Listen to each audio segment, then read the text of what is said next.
Thank you. Good morning. Good morning. It's still morning. Good morning. Hi. I am Cecilia Moore, and my co-author, Nicholas Graham. We are the authors of UNC A to Z, what every Tar Heel needs to know about the First State University. I am the retired university historian from here. I retired in 2019. And Nick is currently the university archivist. So we want to just sort of give you a little overview of our book, but also kind of highlight some of the things that have happened since you were here as students, and also really elicit your questions and comments, because our book came out in April 2020, and we are continuing to find out things we should include, things maybe that people are interested in that we didn't address. So, thank you. I want to just talk briefly, I'm going to just open briefly and talk about, this book came into being some years ago. It really started with an idea of Nick's. It's all Nick's idea. In 2016, he talked to me about that he had this idea for a book that would be sort of a short, popular entry into UNC history. And it really came from a variety of things, including his experience as university archivist and students asking so many questions about UNC history, and there not being any one good place to sort of send them to. And he felt strongly that a website was not the place, even though there are many websites. And none of the current published books really sort of acted that way. So he came to me and asked me if I would be interested in being a co-author on something like that. And I looked at his plan and said, oh yeah, sounds like a great idea. That came into being. UNC Press was very happy to take on the job of publishing it. And I also want to, we don't have her name up here, but the person who did the book cover illustration is Kristen Selecki. And she did a really good job, because what we were looking for with this book was something that was sort of that was a popular book, but authoritative. We wanted it to be grounded in our understanding of history as we knew it at the time, but that would be accessible, would be sort of a point of entry, like some encyclopedias are, where you could look up something alphabetically, and if you wanted to know more, you could go find out more, but it would at least give you something about it. I would also just want to say that student stores, you can get this book in student stores, where for much of the fall it's been on display with these teddy bears. And also Epilogue on Franklin Street and Flyleaf Books have all promoted the book a whole lot, and so we're very grateful to them. I think that's what I'm going to turn it over to Nick and kind of give you we're going to kind of do an overview for you very quickly, and I just have to say that the previous panel really sort of teed us up perfectly, because their broad topics were the topics that we wanted to talk about in terms of how things had changed in the last 50 years. Thanks everyone. My cynical interpretation of this marketing strategy was that the folks at student stores felt that people would need some consolation after reading the truth about UNC history about the last 200 plus years. So I don't know if that's the case, but we're grateful for them for it. So in writing about campus history, one of the greatest challenges is always speaking to alumni groups, because I'll be talking about things that I've learned from sources, from archival records, from publications, and then there's always the risk of being interrupted by, well, I was there and that's not how it went down. So I'm going to briefly preempt that by starting in 1776.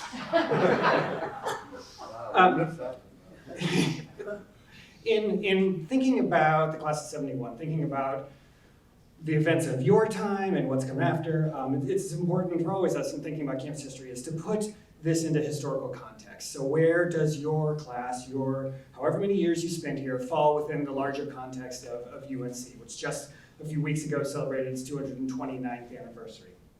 There are a number of competing founding dates for UNC, and so I'm going to throw out a few of them that you may see on t-shirts, and then a few others that you wouldn't, but I think are important for thinking about what it really means, how this university became the university it was today. 1776 is when the North Carolina Constitution called for the convenient instruction of youth in one or more universities. That's fairly vague, but some partisans have used that as a claim for like, this is where the university really started. But we know that 1789 is often regarded as the origin of UNC, when the university was finally received a charter from the General Assembly. The day we celebrate is University Day, October 12th, 1793 is when the cornerstone of Old East was put into place. And so that marked the ceremony that really started the university on its path now. But in my opinion, the university really started in January 1795 when finally students were enrolling and began instruction. So we get this point where UNC is finally operational. Easily winning the argument at the University of Georgia for the first state university. I don't think we need to discuss that, but I've got data if we want to. If you have arguments with friends who are Georgia alums. But what's important, and when we talk about university history, especially when we talk about the first century and a half, to borrow Charles Perrault's phrase, University of the People, this was the university of some people for a very long time. So starting in 1795, this was a university that was exclusive for white men only, and primarily white men of means. If you were in a primarily agricultural economy, if you had a young man who was working on a farm, you'd be extremely unlikely to send him away to spend 2 or 3 or 4 years in Chapel Hill. So people who were able to send their sons away were able to do so, and that was primarily who was educated at UNC for a very long time. Not until over a century later did UNC very gradually and very slowly begin to open for women. So 1897 is when the first white women were admitted to UNC, still with many restrictions that gradually loosened over the years. 1951 was when UNC first enrolled black students, and it did this non-violently, but at great reluctance. The university fought the integration of the school in federal court before finally losing. The first black students began to enroll in selected graduate programs. 4 years later, following more court battles and following the Brown versus Board of Education decision, UNC began to admit black undergraduate students. So we're slowly beginning to see the idea of the university expanding to be inclusive for all North Carolinians. The last date on here, 1972. So after your class graduated, with the passage of Title IX, the final restrictions on enrollment by women were lifted. And so really the idea of UNC as being open and accessible to all North Carolinians is a story that's only about 50 years old. And 1972 is also the period when the new UNC system, as we know it was today, the multi-campus university system under one leadership under the Board of Governors. So thinking about placing the class of 1971 in context, it is at this crucial turning point when we began with a very exclusive, very provincial, very small college that began in 1795, moving through into growing into a modern research university, eventually, but gradually and often reluctantly, admitting its doors to all North Carolinians, and then becoming the kind of the expansive, more diverse university that we know today. So thinking about your class, and certainly, in talk earlier about student activism, the political and social changes that were a part of the time that during the time that you all were here, played a role in the university moving into the place it is today. So that was important to think of in context, not as you're coming in late, 180 years into the university's history, but really coming in at this absolutely crucial time when UNC is finally turning the corner to becoming the university it is today. So we'll kind of pivot from that to talking about some then and now and how things have changed, especially on campus over the past 50 years.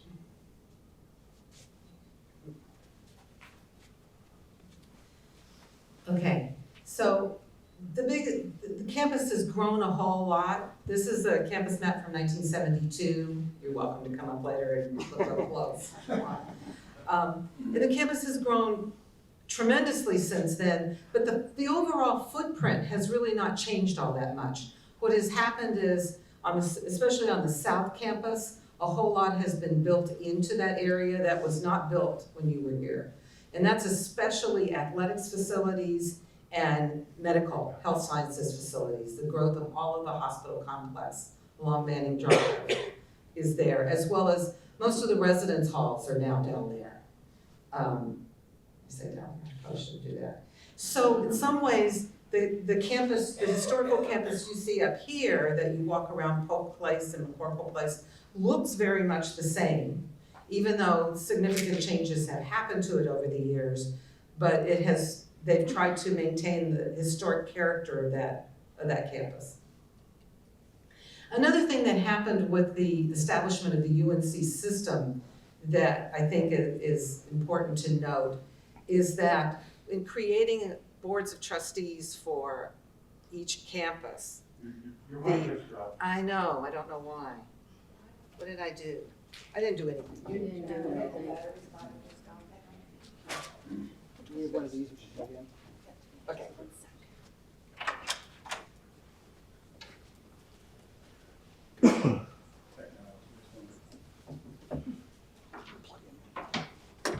Okay.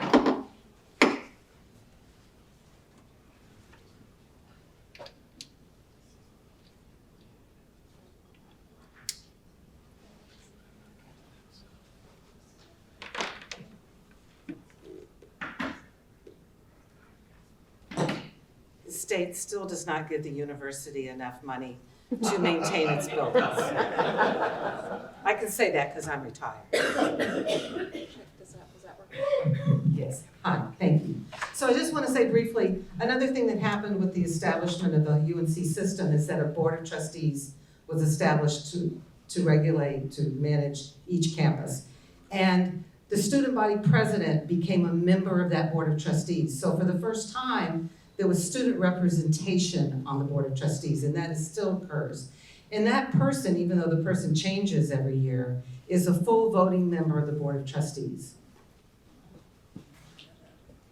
And part of what but the previous panel talked about, and Nick and I both really chronicled a lot as we were looking at this book and looking at campus history, is that student activism that really started and really started to influence events in your era has continued pretty much nonstop ever since.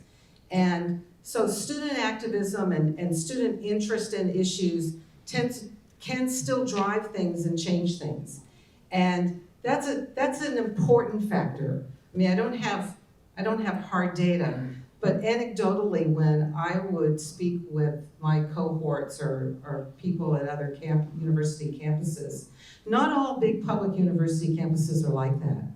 And they're always sort of amazed that students at UNC Chapel Hill are so engaged with what's going on. And so that's an interesting facet. Part of what happened that drove this book, in fact, was that student activists in the 90s and the early 2000s really were starting to learn the history of student activism in the 60s. And they were kind of outraged that nobody had ever told them about it. And so that really has driven a lot of that, and that continues. And so I tend to think that makes for a more healthy climate to talk about things. What else should I? Do you want to jump go? into? Yeah, why don't you jump in about the campus and sites? One of the things that we wanted to do was just think about, as we were thinking about this presentation, the things that stood out to us about the period when you all were here. We'll show a few pictures and just talk about some of them and how they have evolved into events on campus and changes on campus today. And then we intentionally left this short to leave plenty of time to talk to you all and hear your questions and suggestions. One of the things that I think a lot of students don't understand now is how dramatically the campus social environment shifted with the completion of the new student service buildings around the pit. So here they are, fairly brand new student stores and Frank Porter Graham Student Union with the undergraduate library on the third side. This shifted, prior to this, the social center of campus was around the Campus Y. And the Campus Y was really the kind of de facto student union, even after the existence of Graham Memorial. That's where students gathered. So if we see students campaigning for student government. We see rallies. They were all happening in front of the Y. And this completely shifted the campus weekday social environment. And it is still very much unquestionably the heart of campus today.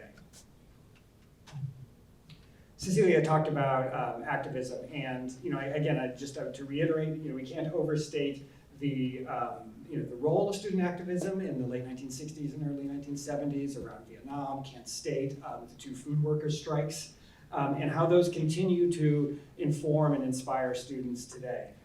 Dr. Worthman mentioned students reiterating the initial demands of the Black student movement in 1968 at a rally in the Pit. We saw a lot of student activism around the Confederate monument, harkening back to the first actions of the Black student movement, the food workers' strike, and other late 60s, early 1970s activism. So this, rather than the numbers are not the same, and you all know this, that more than half of the student body participated in one of the later Vietnam moratoriums walking out of class.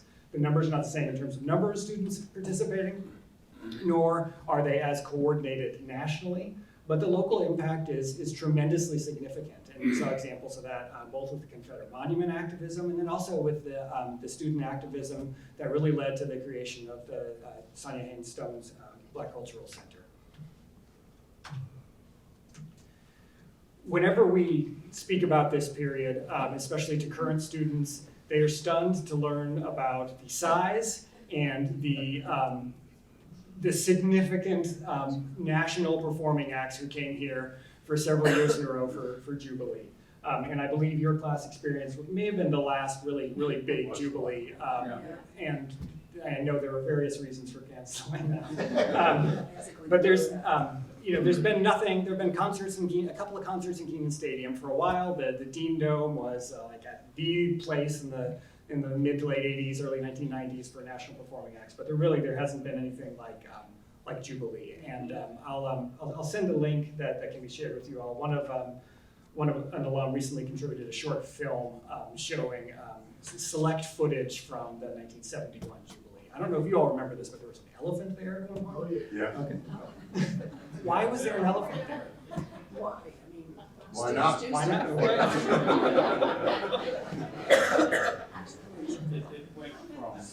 It was all about the experience. It was, clearly, yeah.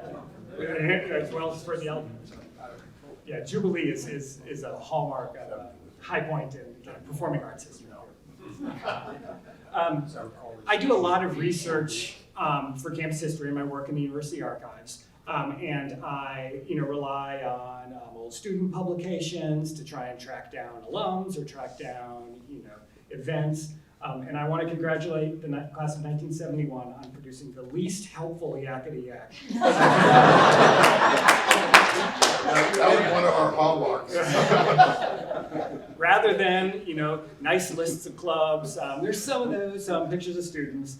There are dozens and dozens of pages of kind of atmospheric campus scenes, which I appreciate for capturing the mood, but it's light on details. So as Cecilia said, this was envisioned to be helpful, to be informative, to be a way for students to dive into campus history and to learn a little about everything. I hope that it's effective for those of you who have bought the book or are going to. I hope it's effective for you all, both to learn about things on campus before and after, but also to reflect on your time here.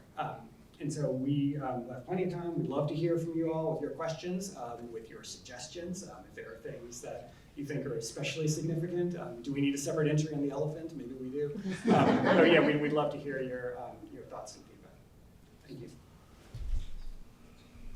I just wanted to say, your Title IX, 1972, with women given full rights, we're that a lot of us here are kind of the second year of, we think it was the second year of women being admitted as freshmen.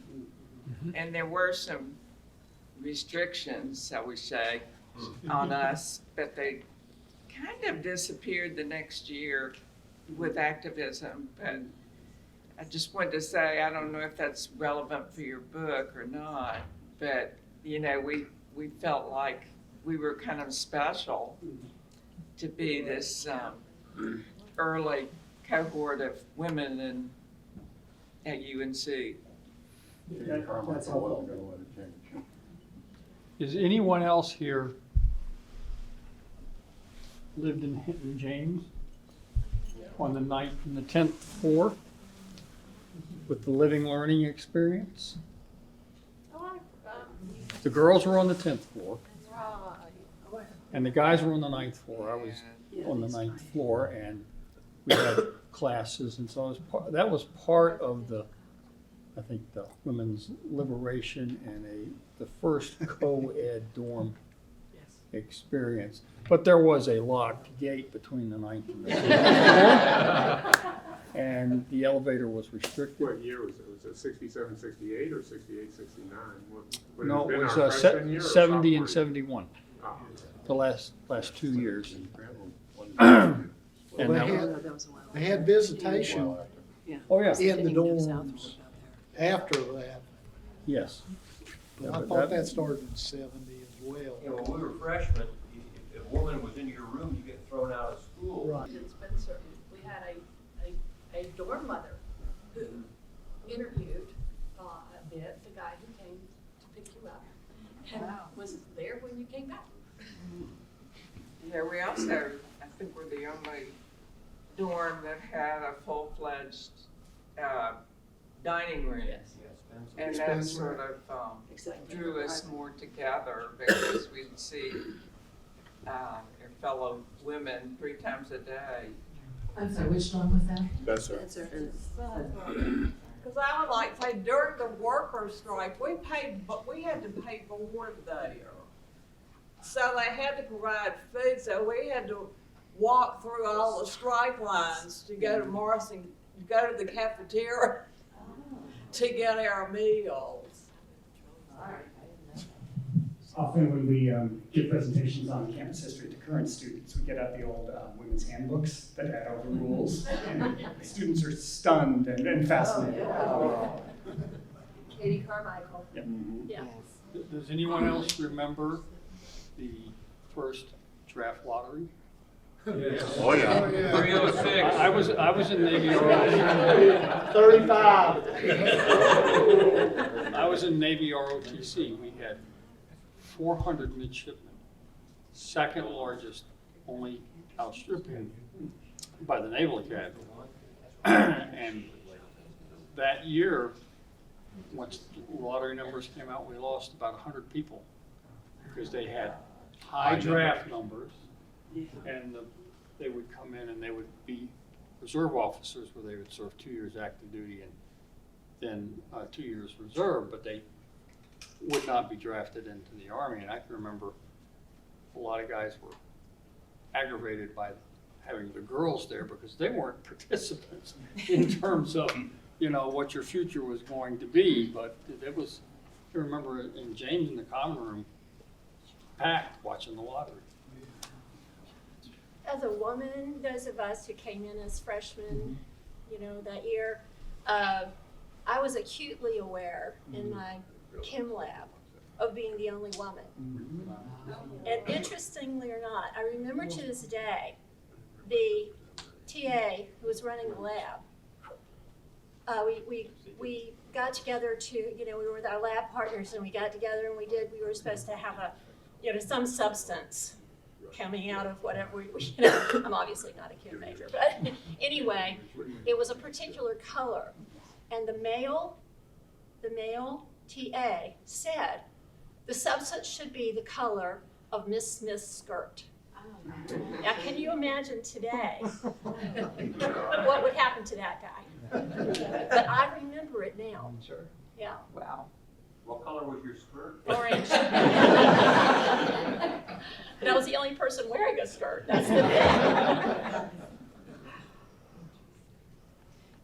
I would say one of the things that Nick and I were talking about when we were talking about planning this was that it's, you know, we sort of focused physically, campus-wise on Carmichael Dorm, which is of course named for Katie Carmichael, but really represents that change in the demographics and in the in the living situation. And Nick then also pointed out to me that it looks out onto the women's soccer field, which of course, after Title IX, the growth of women's athletics happened as well. And it was 1981 when the UNC women's soccer team won its first NCAA championship. So it's, you can really see the change on the landscape if you know how to look at it.